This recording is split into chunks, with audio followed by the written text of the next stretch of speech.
pagkatapos yung pagsawaan, pababayaan nyo na. Hugot ah. Hugot.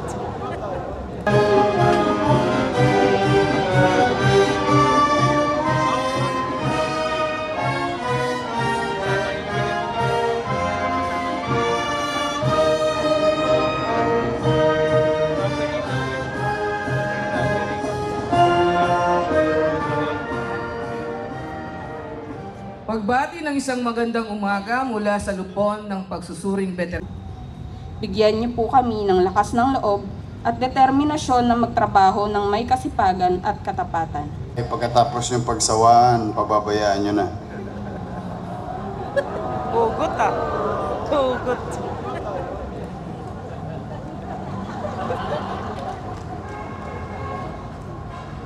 Well, anyway, congratulations to our Veterinary Inspection Board for keeping our city safe with the possibility of our people getting infected with rabies. Keep it up. Ha? Mag-iingat kayo. Baka kayo makagat ng ulol. Anyway, good morning. Magandang umaga sa inyong lahat, mga kababayan ko, mga kapwa ko lingkod bayan. Jess, another Monday. Wala ka pa rin jowa. Tanda mo yung sinabi ni Dr. Diaz. Huwag kang madaling magsawa. Promise? Magandang umaga ulit at it's been a week now.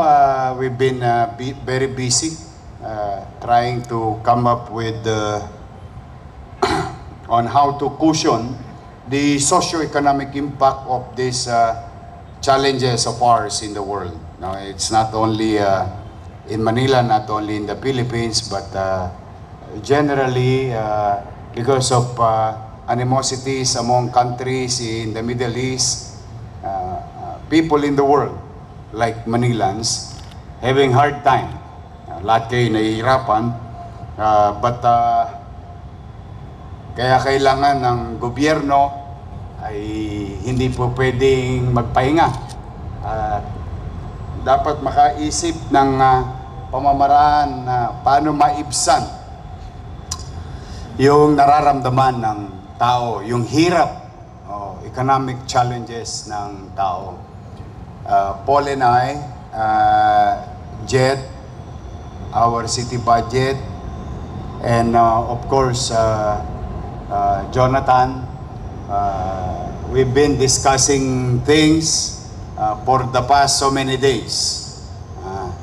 And sa awa naman ng Diyos, dahil sa inyong lahat, mga kapwa ko kawani ng pamahalang lungsod at pagtitiwala ng ating mga taxpayer ay ang ating cash position is somewhat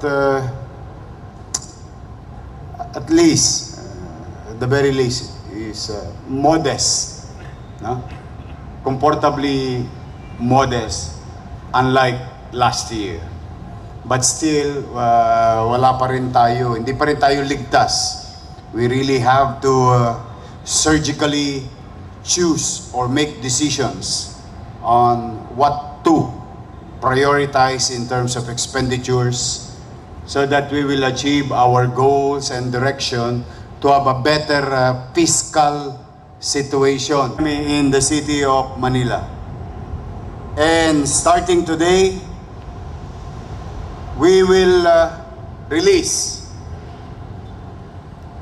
to stimulate, to augment, to cushion our situation in the city of Manila amounting to 1.7 billion pesos.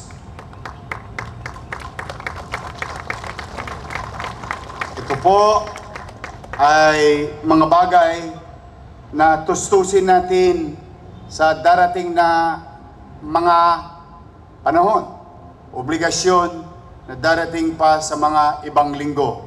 But this time is the right time to release it early. So that kahit papano, hawak na ng tao, hawak na ng mga barangayan. To my beloved, 208,148 mga minamahal kong senior citizen, we will release your first quarter 2026 early on instead of April.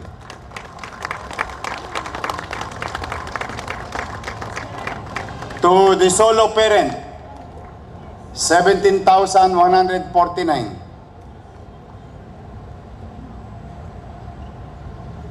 Persons with disability, 51,006. That's for adult. And persons with disability minor, 10,792 of them. With the total population is going to receive from March 17, 1st District and 2nd District, March 18, 3rd District and 4th District, March 19, 5th District and 6th District. 287,095 individuals in the city of Manila with a total amount of 427,849. To our barangays, 896 barangays.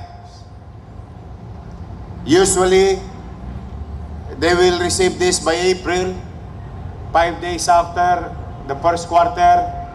But I'm happy to inform, and I hope you utilize this properly to augment, to supplement, to stimulate, to cushion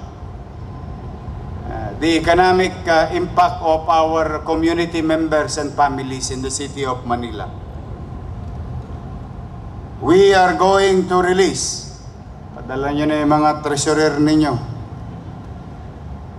the real property tax of November 2025 to December 2025, including collection derived from 2025 advance payment for 2026 amounting to 1,068,671,000. On top of your RPT early release, as I have committed to you last December during the Christmas party that we had, I always tell you that what is due to you will be given to you. Barangay clearances and certificate of October 2025 to February 2026 will also be released on top of your RPT.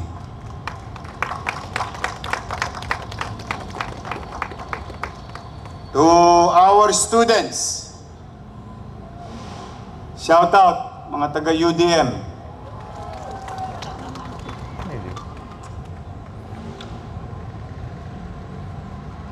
9,174 students.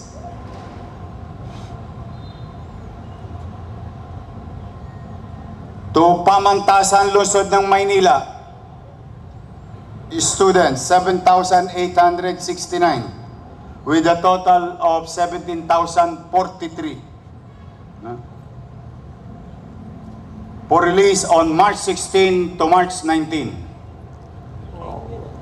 Pelma, maganda na kayo. I hope itong ating mga mag-aral, kahit pa paano, may mabubunot sila para sa pamasahe man lang at baon. With total amount of 51,129,000. Bureau of Jail, 425. The buying power of a person. If we can raise the buying capacity or buying power, purchasing power of our community, then the businesses will benefit from it, then jobs will be protected, and the economy is continue to evolve, or what you call the velocity of money effect. So, muli sa inyong lahat, mga kapwa ko kawani, nandito po ang ating isa sa mga naghahanap buhay. And I think mga batang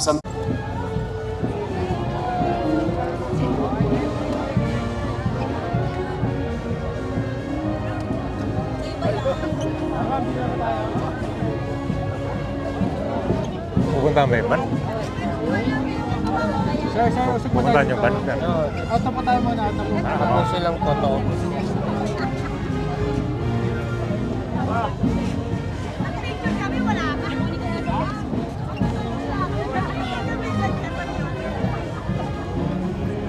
Okay, tayo dito.